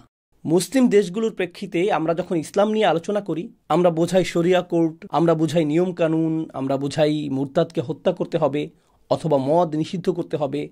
মদ নিষিদ্ধ করেন বা না করেন, যেই মানুষগুলো মদ পান করতে চায়, আপনি এই বিষয়ে মনোযোগ দেননি যে কেন তারা মদ্যপান করতে চায়। সাহাবিগণ কেন মদ ছুঁড়ে ফেলে দিয়েছিলেন? যার প্রতি তারা বছরের পর বছর আসক্ত ছিলেন। একটিমাত্র আয়াত নাজিল হলো, আর কোনো পুলিশ, কোনো আইন, কোনো জরিমানা ছাড়াই মদিনার রাস্তায় মদের বন্যা বয়ে গিয়েছিল। কেন? কারণ সেটাই ছিল রসুল সাল্লাল্লাহু আলাইহি সাল্লামের চূড়ান্ত বিজয়। তিনি এইরকম মানুষ গড়েছিলেন। মানুষ গুরুত্বপূর্ণ, সরকার নয়, নীতি নির্ধারণ নয়, নিয়ন্ত্রণ নয়, ভূমি নয়, সম্পদ নয়। ওহ, আমাদের তো মিডিয়া নেই, আমাদের তো ক্ষমতা নেই, আমাদের তো সম্পদ নেই। রসুল সাল্লাল্লাহু আলাইহি সাল্লামের কি সম্পদ ছিল? তার কি সম্পদ ছিল? আর অবশেষে খাইবারে তো আমরা কোটি কোটি টাকা পেতে যাচ্ছি। আর আল্লাহ এই কোটি কোটি টাকাকে কিভাবে বর্ণনা করেছেন? গৌণ, ভূমি। أخرى لم تقدروها عليها قد أحاط الله بها। আমাদের মনোভাব কি হয়েছে? যতক্ষণ না মুসলিমদের হাতে সম্পদ থাকবে, যতক্ষণ না আমাদের টাকা থাকবে, যতক্ষণ না ক্ষমতা থাকবে, যতক্ষণ না সরকার থাকবে, ততক্ষণ ইসলাম বিজয়ী হবে না। আসলেই অন্য কথায় আমরা মনে করি ইসলাম উপর থেকে নিচে আসবে। ইসলাম সবসময় কিভাবে এসেছে? নিচ থেকে উপরে, নিচ থেকে উপরে। কোন সমাজে ইসলাম আনার পদ্ধতিও শুধুমাত্র নিচ থেকে উপরেই হতে পারে। আর যদি আপনি উপর থেকে নিচে আনতে চান, যদি একদল মুসলিম বলে আমরা উপর থেকে নিচে ইসলাম আনব, কি ঘটবে? আপনি এটাকে সমাজের উপর জোর করে চাপিয়ে দিলেন। ঠিক যেভাবে কাউকে জোর করে এমন কিছু খাওয়ানো যা সে খেতে চায় না, সে বমি করে ফেলবে, সে শুধু ওয়াক করে বের করে দিবে। আর এরকম যাতে না হয় সেই প্রচেষ্টাই আমাদের করতে হবে। আমার মতে সবচেয়ে বড় যুদ্ধ হলো আমাদের দেশগুলোকে ইসলামিক বানানো নয়। আমার কাছে সবচেয়ে বড় চ্যালেঞ্জ হলো আমাদের যুবকদেরকে কোরআন দ্বারা অনুপ্রাণিত করা। এটুকুই। কারণ আমরা যদি আমাদের যুবকদেরকে কোরআন দ্বারা অনুপ্রাণিত করতে পারি, তবে সেই যুবকরাই একদিন বাবা হবে। আর ২০ বছরের মধ্যে আমরা মুসলিমদের এমন একটি প্রজন্ম পাব যারা স্বাভাবিকভাবে ইসলামিক সমাজ বিনির্মাণ করবে। কারণ তারা এই দিনের সাথে সম্পৃক্ত, এটা তাদের মনস্তত্ত্বের অংশ। তারা সচেতনভাবে মুসলিম, তারা সংস্কৃতিগত মুসলিম নয়। তারা এজন্য মুসলিম নয় যে তাদের বাবা মুসলিম। তারা মুসলিম কারণ তারা এই দিনকে ভালোবাসে, তারা এতে বিশ্বাসী। তারা তাদের অমুসলিম বন্ধুদেরও এই মূল্যবোধে অনুপ্রাণিত করতে পারে। তারা এতটাই দৃঢ় বিশ্বাসী যে মানুষ তাদের আশেপাশে শঙ্কিত চিত্তে থাকে, কারণ তাদের সাথে থাকলে তারাও মুসলিম হয়ে যেতে পারে। যখন আপনি এমন তারুণ্য গড়তে শুরু করবেন, তখন আপনি বিশ্বে পরিবর্তন দেখতে পাবেন। তখনই আপনি পরিবর্তন দেখতে পাবেন। মূলত এই মানব সম্পদই প্রকৃত সম্পদ। আমরা সূরাটির সমাপ্তির দিকে অগ্রসর হচ্ছি। খেয়াল করুন, ولو قاتلكم الذين كفروا لولوا الأدبار। আর কাফিররা যদি তোমাদের সাথে যুদ্ধও করত, তারা পৃষ্ঠ প্রদর্শন করে পালাতো। সুম্মা লা ইয়াজিদুনা ওয়ালিয়া ওয়ালা নাসিরা। তারা কোনো ওয়ালি পাবে না আর কোনো নাসির পাবে না। ওয়ালি শব্দটি মনে আছে তো? তো আল্লাহ ছাড়া তারা কোনো ওয়ালি পাবে না। আল্লাহর সাহায্য তো পাবেই না, কোনো গোত্রও তাদের সাহায্য করতে এগিয়ে আসবে না। তাদের জন্য কোনো সাহায্যকারী থাকবে না। সুন্নাতুল্লাহি আল্লাতী ক্বাদ খালাত মিন ক্বাবল। এটি আল্লাহর সেই নিয়ম যা আগেও বহুবার কার্যকর হয়েছে। ইতিহাস এভাবেই কাজ করে। ওয়ালান তাজিদা লিসুন্নাতিল্লাহি তাবদীলা। আল্লাহর নিয়মে তোমরা কোনো পরিবর্তন পাবে না। এভাবেই আল্লাহ জাতিগুলোর ইতিহাসে তার নিদর্শন রেখে যান। وهو الذي كف أيديهم عنكم وأيديكم عنهم ببطن مكة তিনিই মক্কার কেন্দ্রে তাদের হাত তোমাদের থেকে ও তোমাদের হাত তাদের থেকে রুখে দিয়েছিলেন। তোমরা তখন মক্কার কেন্দ্রের কাছেই হুদাইবিয়াতে অবস্থান করছিলে, কিন্তু তারা তোমাদেরকে স্পর্শ করতে পারেনি, তোমরাও তাদেরকে স্পর্শ করতে পারোনি। من بعد أن أظفركم عليهم وكان الله بما تعملون بصيرا যদিও আল্লাহ তাদেরকে তোমাদের কবজায় এনে দিয়েছিলেন, কিন্তু তখন আল্লাহ তোমাদেরকে নিবৃত করলেন, আর আল্লাহ তোমাদের সব কাজ প্রত্যক্ষ করছিলেন। প্রসঙ্গত, মুসলিমগণ কাফিরদের উপর ক্ষুব্ধ ছিল। তারা চুক্তি করে নিস্তার পেয়ে গেল, যাকে আপাত দৃষ্টিতে তাদের পক্ষে গিয়েছে বলে মনে হয়েছিল। এখন আল্লাহ বলছেন, এটা এরকম না যে কাফেররা আমার কাছ থেকে অনুগ্রহপ্রাপ্ত। আল্লাহ বলছেন, হুমুল্লাযীনা কাফারু, তারাই কুফরি করেছে, وصدوكم عن المسجد الحرام এবং তারাই তোমাদেরকে মসজিদুল হারাম থেকে বিরত রেখেছে, والهدي معكوفا أن يبلغ محله এবং তারা কুরবানির পশুগুলোকে তাদের নির্ধারিত স্থানে পৌঁছাতে বাধা প্রদান করেছে। পশুগুলোর যেখানে যাওয়ার কথা ছিল সেখানে যেতে দেওয়া হয়নি। ولولا رجال مؤمنون ونساء مؤمنات لم تعلموهم এই আয়াতটি দিয়ে আমি আজকের আলোচনা শেষ করব, কারণ বাকি আয়াতগুলো বেশি ভারী। ইনশাআল্লাহ সেগুলো নিয়ে পরের পর্বে আলোচনা করব এবং পরবর্তী বিষয়বস্তুতে যাব। কিন্তু এই আয়াতটি, ভাই, আপনাদের সত্যি আয়াতটি বুঝতে হবে। আল্লাহ বলছেন, ولولا رجال مؤمنون ونساء مؤمنات لم تعلموهم যদি এমন কিছু ইমানদার পুরুষ এবং নারী সেখানে না থাকতো যাদেরকে তোমরা চিনো না, তাদেরকে তোমরা কখনোই দেখোনি। কি? এটা সিরাতের প্রায় শেষ দিকের ঘটনা, হিজরতের ৬ষ্ঠ বছর, মক্কা বিজয়ের মাত্র কয়েক বছর বাকি। আর আল্লাহ বলছেন, প্রসঙ্গত, মক্কায় এখনো এমন ইমানদার পুরুষ নারী আছে দীর্ঘ ১৩ বছর মক্কি জীবনের পর, বদরের পর, ওহুদের পর, আহজাবের পর, এখন হুদাইবিয়া, এখনো মক্কায় এমন ইমানদার পুরুষ এবং নারী রয়েছে যাদেরকে তোমরা চিনোই না। গোপন মুসলিম, তারা মক্কার ভিতরেই রয়েছে। ولولا رجال مؤمنون ونساء مؤمنات لم تعلمون সেখানে এমনও সাহাবী রয়েছেন যাদেরকে আমরা চিনি না, এমনকি নবীজিও তাদের নাম জানতেন না। أن تطؤوهم যদি যুদ্ধ বেঁধে যেত, অর্থাৎ হুদাইবিয়ায় তো আল্লাহ আমাদেরকে থামিয়ে দিলেন, তাই না? আল্লাহ আমাদেরকে বিরত রাখলেন। আল্লাহ বলছেন, যদি যুদ্ধ সংঘটিত হতো তোমরা তাদেরকে পদদলিত করে ফেলতে, এমনকি ইমানদার নারী পুরুষকেও তোমরা পদতলে পিষ্ট করতে, যাদের ইমানের কথা তোমরা জানোই না। কারণ যুদ্ধক্ষেত্রের যুদ্ধ আর শহরে পরিচালিত যুদ্ধের মাঝে পার্থক্য রয়েছে। শহরে পরিচালিত যুদ্ধ, শহরে কারা ক্ষতিগ্রস্ত হয়? নিরীহ মানুষ। তাদের মধ্যে কিছু ইমানদারও থাকবে যাদেরকে তোমরা চিনোই না। কোরআন এভাবেই জনবসতিপূর্ণ এলাকায়, জনবহুল এলাকায় যুদ্ধ পরিচালনার ক্ষেত্রে আমাদের অবস্থানকে পরিষ্কার করে। যুদ্ধ শুধুই যুদ্ধক্ষেত্রের বিষয়, জনগণের উপর যুদ্ধ চাপানো যায় না। আমরা সেটা টার্গেট করি না, কারণ আমরা জানি না কে ইমানদার। لولا رجال مؤمنون ونساء مؤمنات لم تعلمون প্রসঙ্গত, এতদিন পর্যন্ত কি মক্কা ইসলামের শত্রু ছিল? হ্যাঁ, তাদের সাথে আমরা কতবার যুদ্ধ করেছি? ৩ বার, আর হুদাইবিয়া সহ 4 বার। আপনি এই লোকদের বিরুদ্ধে 4 বার যুদ্ধে গিয়েছেন, তাই আপনি ভাববেন যে মক্কা নগরীর সকলেই কি শত্রু, তাদের প্রত্যেকেই আপনার শত্রু। আর আল্লাহ বলছেন, না, মক্কার ভিতরে এমন ইমানদার পুরুষ নারী রয়েছে যাদেরকে তোমরা চিনোই না, আর যদি তোমরা মক্কা আক্রমণ করতে তাদেরকে তোমরা পিষে ফেলতে।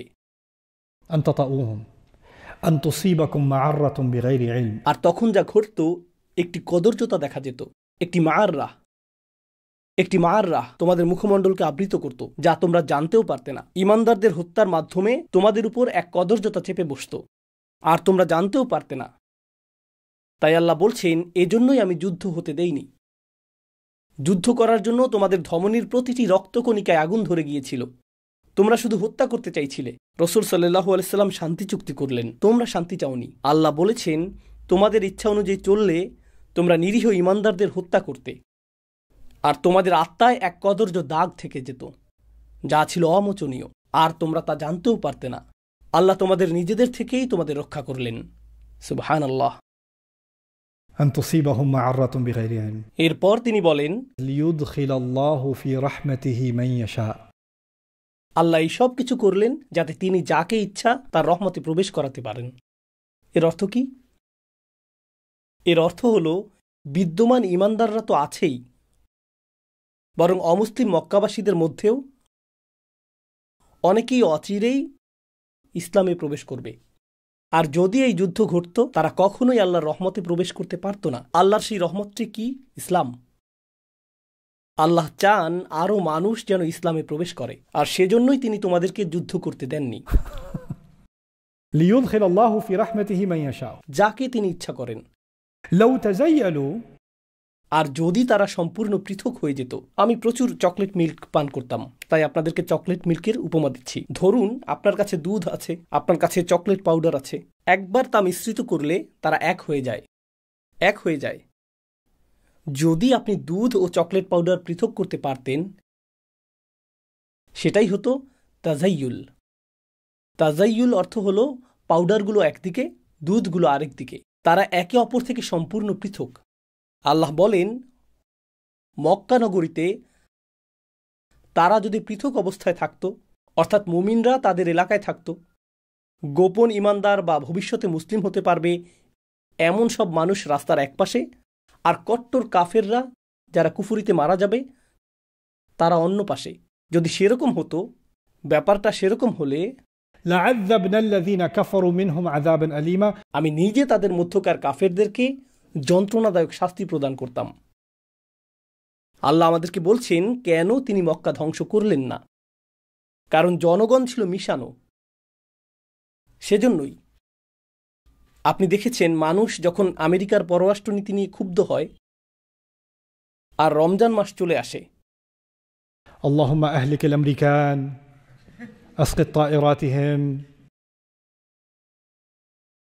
ربي أريهم آية হে আল্লাহ, আমেরিকানদের একটা নিদর্শন দেখান, ফেরাউনকে যা দেখিয়েছিলেন তা তাদেরকেও দেখান, তাদের বিমানগুলো ভূপাতিত করুন।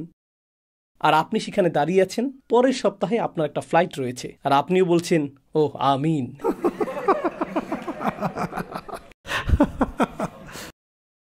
আমেরিকা কি একক সত্তা? কানাডা কি একক সত্তা? আপনি যদি বিষয়টা চিন্তা করেন, উইঘুর মুসলিমদের প্রতি চীনের নীতি আমার পছন্দ নয়, কিন্তু চীন কি একক সত্তা, একজন ব্যক্তি? সেখানে কি তাজাইয়ুল আছে? সেখানে কাফেররা কি মুমিনদের থেকে সম্পূর্ণ পৃথক? ব্যাপারটা কি এরকম, নাকি এটা মেশানো? আর সেখানে কি এমন মানুষ আছে যারা এখনো আল্লাহর রহমতে প্রবেশ করতে পারে? ليدخل الله في رحمته من يشاء সেখানে এখন যারা অমুসলিম তাদেরও ইমানদার হওয়ার সম্ভাবনা রয়েছে। অবস্থা কি সেরকম? সেরকমটাই যখন ঘটে তখন আল্লাহ কোনো জাতিকে ধ্বংস করেন না। আর যখন কাফেররা ইমানদারদের থেকে সম্পূর্ণ পৃথক হয়ে থাকে, তখন পৃথিবীর এই বোঝা নিশ্চিহ্ন করে ফেলতে আল্লাহর কোনো সমস্যা থাকে না। যারা প্রকৃতপক্ষেই কাফের, পচনশীল বস্তু মাটির উপরে রাখার তো কোনো প্রয়োজন নেই, বরং মাটিকে পুষ্ট করাই উত্তম। সেজন্যই মুমিনরা যখন একটি জাতি ত্যাগ করে, এরপর বন্যা আসে।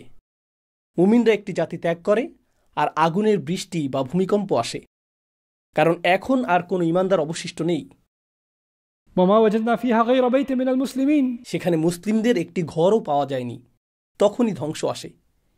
কিন্তু এখন আর জাতিগুলো অতীত জাতিগুলোর মতো ধ্বংস হবে না, কারণ আমাদের সমাজগুলো সবসময় কি ধরনের?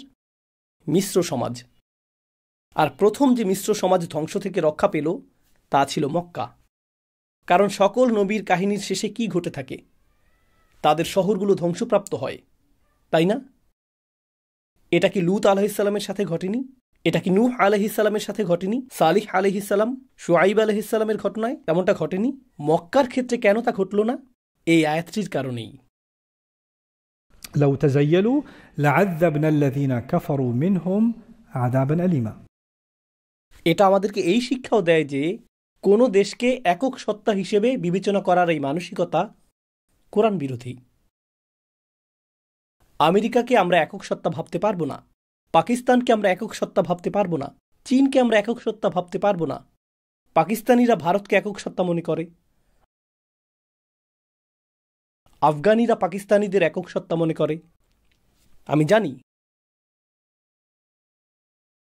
মালয়েশিয়ানরা ভারতীয় মালয়েশিয়ানদেরকে একক সত্তা মনে করে। এমনটাই ঘটছে।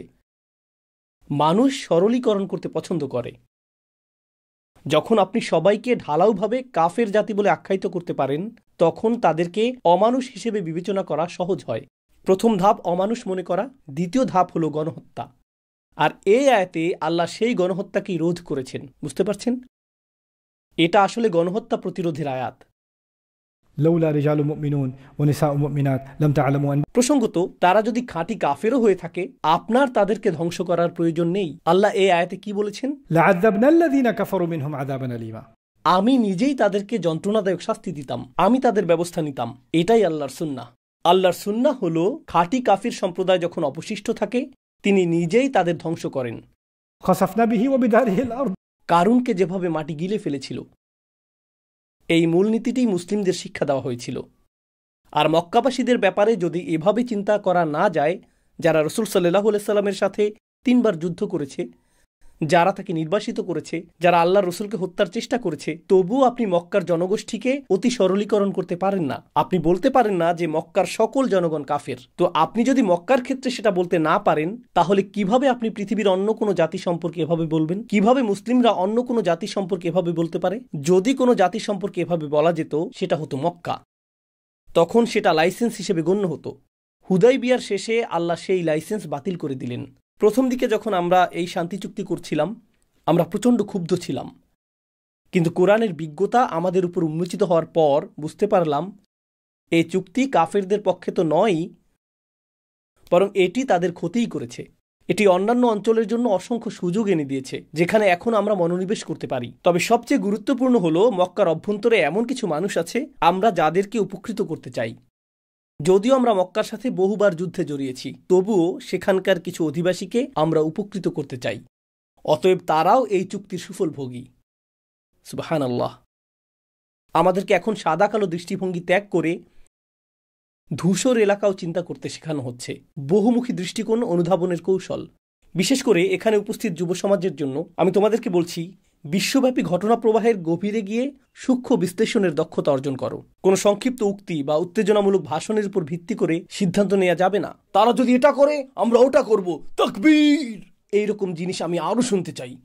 এই ব্যক্তিকে আমার পছন্দ, সে কত জোরে কত রাগে ফেটে পড়েছে। আপনার কণ্ঠস্বর যত উঁচু হবে, আপনার বিশ্লেষণের সূক্ষ্মতা তত কমবে, বক্তব্যে বহুমাত্রিক দৃষ্টিভঙ্গি হারাবে। আপনারা কি লক্ষ্য করেছেন যে এই একটিমাত্র সূরাতে আল্লাহ আমাদেরকে আশেপাশের এলাকার দৃষ্টিকোণ জানিয়েছেন, তিনি আমাদেরকে মুনাফিকদের দৃষ্টিকোণ জানিয়েছেন, তিনি আমাদেরকে এমন ইমানদারদের দৃষ্টিকোণ জানিয়েছেন যাদেরকে আমরা চিনিও না, এবং তিনি আমাদেরকে আধ্যাত্মিক দৃষ্টিকোণ দিয়েছেন। একই সূরায় বহুমাত্রিক দৃষ্টিকোণ যুক্ত করা হয়েছে। আল্লাহ আমাদের কি শিক্ষা দিচ্ছেন? প্রতিটি বিষয়কে 360 ডিগ্রি দৃষ্টিকোণ থেকে দেখা। কোনো সিদ্ধান্ত নেওয়ার আগে, ফলাফলে পৌঁছানোর আগে যত বেশি সম্ভব দৃষ্টিভঙ্গি দিয়ে বিষয়টি উপলব্ধি করার চেষ্টা করুন। জানেন কারা এটা করতে অস্বীকার করে? যারা আগে থেকেই বদ্ধ ধারণাযুক্ত সিদ্ধান্ত নিয়ে রাখে। মানুষ যখন বদ্ধ ধারণাযুক্ত সিদ্ধান্ত গ্রহণে অভ্যস্ত হয়, তখন সে কোরআনকেও নিজের ইচ্ছা অনুযায়ী বাঁকাতে চায়। যেমন আমার রাগ আছে, এটাকে যুক্তিসঙ্গত প্রমাণ করতে হবে। ফলে আয়াতে স্পষ্ট বলা সত্ত্বেও না, তবু চুক্তি সই করা ঠিক হয়নি। আমি আয়াত হাদিস জানি, কিন্তু কাম অন, দেখছো না তারা আমাদের সম্পর্কে কি বলে? দেখোনি তারা কি করেছে? জানেন এই ব্যক্তিটি কি করছে? এই ব্যক্তির হৃদয়ে ক্রোধের উপস্থিতি রয়েছে। সেই ক্রোধই তার অন্তরে তালায় পরিণত হয়েছে, আর সেই তালা তাকে কোরআন নিয়ে গভীর চিন্তা করতেও বাধা দিচ্ছে। আল্লাহ বলেন, আফালা ইয়াতাদাব্বারুনা আল কুরআন আম আলা কুলুবিন আকফালুহা। তারা কি কোরআন নিয়ে গভীরভাবে চিন্তা করে না, নাকি তাদের হৃদয়ে তালা লাগানো? যদি আপনার মধ্যে পক্ষপাতিত্বপূর্ণ পূর্ব ধারণা, ক্রোধ, বিদ্বেষ, হতাশা বা কোনো ধরনের পক্ষপাত থাকে, তাহলে তা আল্লাহর বাণীর মর্ম উপলব্ধিতে বাধার সৃষ্টি করবে। এমনকি আল্লাহর স্পষ্ট বাণী শোনার পরও আপনি বলবেন, কিন্তু আমার তো মনে হয়। আপনি কি মনে করেন না? যদি আয়াতের ব্যাখ্যায় ভুল থাকে সেটা আলাদা বিষয়। যদি সংশ্লিষ্ট অন্য কোনো আয়াত বিবেচনা করতে হয়, যদি এ বিষয়ে রাসূল সাল্লাল্লাহু আলাইহি সাল্লামের অন্য কোনো হাদিস বিবেচনা করতে হয়, সেটাও ভিন্ন বিষয়। যদি কেবল আপনার আবেগই নির্ধারণ করে যে কোন আয়াতটি অধ্যয়ন করতে হবে, এই পক্ষপাতিত্ব একটি মারাত্মক সমস্যা, যার মূলোৎপাটন জরুরি। আজকে আমি আপনাদের সাথে সর্বশেষ যে বিষয়টি শেয়ার করব তা হলো ইতিহাস সম্পর্কে এই অন্তর্দৃষ্টি। আমি সর্বোচ্চ সততা সহকারে কথাগুলো বলছি। কোরআনের একজন ছাত্র, ইসলামের একজন ছাত্র হিসেবে আমি মনে করি ইসলামের প্রথম দিকের 50 বছর আমি আসলে বুঝি না, অর্থাৎ রাসূল সাল্লাল্লাহু আলাইহি সাল্লামের জীবনের শেষ 5 বছর এবং তার মৃত্যু পরবর্তী 45 থেকে 50 বছর, এই সময়কালটা আমি ভালো বুঝি না। ইসলাম নিয়ে যত গভীরে অধ্যয়ন করছি, ততই উপলব্ধি করছি যে প্রথম দিকের এই 50 বছর সম্পর্কে আমি ভালো বুঝি না। আর সেগুলো না বোঝার কারণ হলো আমি কিছু অসাধারণ বিষয় লক্ষ্য করেছি। যখনই এই 50 বছরের কোনো নতুন তথ্য আমার হাতে আসে, আমার দৃষ্টিভঙ্গি সম্পূর্ণ বদলে যায়, সম্পূর্ণ। তখনই মনে হয় আমি যথেষ্ট জানি না, আমাকে আরও খনন করতে হবে, আরও গভীরে যেতে হবে, আরও বুঝতে হবে। এজন্যই নিজের জন্য এই সাধনা চালিয়ে যাচ্ছি, শুধুই নিজের তৃপ্তির জন্য। কারণ ইতিহাসকে আমরা প্রায়ই সরলীকৃত দ্বিমাত্রিক দৃষ্টিতে দেখি, কিন্তু আমি ঘটনার পেছনের বাস্তবতা উপলব্ধি করতে চাই। আমি সেই পরিস্থিতির গভীরে চলে যেতে চাই এবং যতটা সম্ভব পূর্ণাঙ্গতা নিয়ে উপলব্ধি করতে চাই। আপনাদের কাছে এই কথাগুলো বলার কারণ হলো, আমি ইসলাম নিয়ে অধ্যয়ন, আমার নিজের এই যাত্রা সম্পর্কে সততা রক্ষা করছি। আমাদের ইতিহাসের কোনো এক পর্যায়ে ইসলামকে জটিল বানিয়ে ফেলা হয়েছিল। ইতিহাসের কোনো এক পর্যায়ে, সেই সময়ের আগে, এটা ইসলামের আগমনের কয়েকশো বছর পরের কথা, এই সময়ের আগে ইসলাম ছিল খুবই খুবই সহজ সরল। এটা ছিল খুবই সহজ সরল। আমরা এটাকে অত্যন্ত জটিল করে তুলেছি। এখন ইসলামের সরলতা খুঁজে পেতে আমাকে সামনের দিকে তাকাতে হবে না, আমাকে পেছনে ফিরে তাকাতে হবে। আমি উপলব্ধি করেছি যে এই দিনের সরলতা এবং নির্মলতা খুঁজে পাওয়ার জন্য, এই দিনের প্রকৃত স্বচ্ছতা খুঁজে পাওয়ার জন্য আমি মনে করি যে মুসলিমদের জন্য দুটি বিষয়ে গভীর মনোনিবেশ করা জরুরি। প্রথমত ইতিহাস, ইতিহাসের গভীর পাঠ। দ্বিতীয়ত কোরআনের গভীর অধ্যয়ন, কারণ কোরআন আজ উপেক্ষিত। সত্যি বলছি, কোরআন আজ উপেক্ষিত। আলহামদুলিল্লাহ, আজকে আমরা একটি সূরার কিছু আয়াত নিয়ে আলোচনা করলাম। ইনশাআল্লাহ শীঘ্রই আমরা সূরাটি শেষ করব এবং এই দুটি বিষয়েই আলোচনা সম্পন্ন করব, ইতিহাস এবং কোরআন। এগুলোই আপনাকে প্রদান করে সঠিক দৃষ্টিভঙ্গি, যার উপর অন্য সব কিছু নির্ভর করে, যাতে অন্য সব কিছু বুঝতে পারেন। ইতিহাস নিয়ে আপনার অনুসন্ধিৎসা থাকা উচিত। আবু বকর সিদ্দিক রাদিয়াল্লাহু তাআলা আনহু সম্পর্কে, যিনি রাসূল সাল্লাল্লাহু আলাইহি সাল্লামের সাথে সবচেয়ে বেশি সময় কাটিয়েছেন, কিন্তু নবীজি সম্পর্কে কথা বলেছেন সবচেয়ে কম। কেন? অন্যদিকে আবু হুরায়রা রাদিয়াল্লাহু তাআলা আনহু, যিনি হুদাইবিয়ার পরে খাইবার ইসলাম গ্রহণ করেছিলেন, মাত্র 3 বছর তিনি রাসূল সাল্লাল্লাহু আলাইহি সাল্লামের সান্নিধ্য পেয়েছিলেন, আর সবচেয়ে বেশি হাদিস তিনি বর্ণনা করেছেন। এই পার্থক্যের রহস্য কি? কিভাবে আমি এই পার্থক্যকে বুঝব? সেই 3 বছরে কি ঘটেছিল? মুসলিমদের তখন কি অবস্থা ছিল? এগুলো তো প্রাসঙ্গিক ইতিহাস, আমাকে তা বুঝতে হবে। শুধু এটা বলা যথেষ্ট না যে আমি একটি হাদিস শুনলাম, ক্বালা রাসূলুল্লাহ সাল্লাল্লাহু আলাইহি ওয়াসাল্লাম। ঠিক আছে, তিনি এটা বলেছিলেন, কখন তিনি এটা বলেছিলেন, কারা উপস্থিত ছিলেন, সেখানে কি ঘটছিল, আমাকে আরো বেশি জানতে হবে। এমনকি আপনারা অতি সরলীকৃত যে বিষয়গুলো মাঝে মাঝে শুনেন, যখন প্রেক্ষাপট জানা না থাকে, সেটা বিভ্রান্তিকর। কখনো কখনো এমন কিছু শোনা যায়, জানি না আপনাদের কেমন মনে হয়, আমি বুঝে উঠতে পারি না, সেজন্য আমি প্রশ্ন করি। আলহামদুলিল্লাহ, আমার কিছুটা পরিচিতির সুবাদে আমি আলেমদেরকে সরাসরি জিজ্ঞেস করার সুযোগ পাই। আমি শুধু মেসেজ পাঠাই, ব্যাপারটা মাথায় ঢুকছে না, একদম বুঝতে পারছি না, সাহায্য করতে পারবেন? তাই সাধারণ মুসল্লিদের অবস্থা কেমন হয় আমি তা কল্পনা করতে পারি, কতটা দ্বিধাদ্বন্দ্বে তারা থাকেন। কারণ এই পথ পরিক্রমায় আমার নিজেরও এখনও দ্বিধাদ্বন্দ্ব রয়েছে। তো আমার আশা হলো, কমপক্ষে এই যাত্রাটি, সিরাতের এই খণ্ডিত অংশটি যাতে কিছুটা উন্মোচিত হয়। এখানে আমাদের প্রিয় শায়েখ ইয়াসির কাদিকে অনেক দোয়া ও কৃতিত্ব দিতে চাই, যিনি সিরা নিয়ে একটি অবিশ্বাস্য সিরিজ তৈরি করেছেন। এটি প্রায় 1 দশক বা তারও বেশি পুরনো, আর আমি এখানে তার সেই সিরিজ থেকে খণ্ড খণ্ড অংশ শেয়ার করছি। এটি অনেক অনেক বেশি ব্যাপক, এটি বহু বছরের প্রচেষ্টার ফল। তিনি পূর্ণ সময় দিয়ে 3-4 বছর ব্যয় করেছেন এই সিরিজ তৈরি করতে। আল্লাহ তার এই কাজকে সাদাকায়ে জারিয়া বানিয়ে দিন। এটি সত্যি অসাধারণ একটি সিরিজ, এটি একটি অনন্য সম্পদ। প্রায় আমি এর কিছু কিছু অংশ শুনি। হুদাইবিয়ার ঘটনা বোঝার জন্য আমি তার আলোচনাটি আবারও শুনেছি। এরপর ইবনে হিশাম এবং অন্যান্য সিরা গ্রন্থ পড়েছি। আমি আপনাদের সাথে যা আলোচনা করছি আর তিনি যা আলোচনা করেছেন তার পার্থক্য হলো, অনেক সময় তিনি বর্ণনাগুলো সংক্ষেপ করেছেন, আর আমি বর্ণনাগুলো সরাসরি পড়ে আপনাদেরকে অনুবাদ করে শোনাতে পছন্দ করি। কিন্তু সিরাহ সিরিজটি আসলে অবিশ্বাস্য। আমি মনে করি এটি এমন একটি ধারাবাহিক আলোচনা যা শোনার জন্য আপনার সন্তানকে উৎসাহিত করা উচিত। এই সিরিজটি ইউটিউবে পাওয়া যায়। এটির সুযোগ নেওয়া থেকে আপনারা কোনো কারণেই বঞ্চিত থাকা উচিত না। এমনকি ধীরে ধীরে শুনে এটি শেষ করতে যদি আপনার কয়েক বছর সময় লেগে যায়, এটি রাসূল সাল্লাল্লাহু আলাইহি ওয়াসাল্লামের জীবনের প্রতি আপনার দৃষ্টিভঙ্গিকে সম্পূর্ণ বদলে দেবে। এরপর যা করতে হবে, একদিকে সিরা, অন্যদিকে কোরআনের সমন্বিত পাঠ। কারণ কোরআন হলো অন্য ধরনের সিরা। বইয়ে প্রাপ্ত সিরা হলো মানব প্রদত্ত বর্ণনার সমষ্টি, আর কোরআন হলো আল্লাহর দৃষ্টিকোণ থেকে সেই একই ইতিহাসের বর্ণনা। এটাই আসলে সিরা। এটাই রসুল সাল্লাল্লাহু আলাইহি সাল্লামের 23 বছরের জীবন।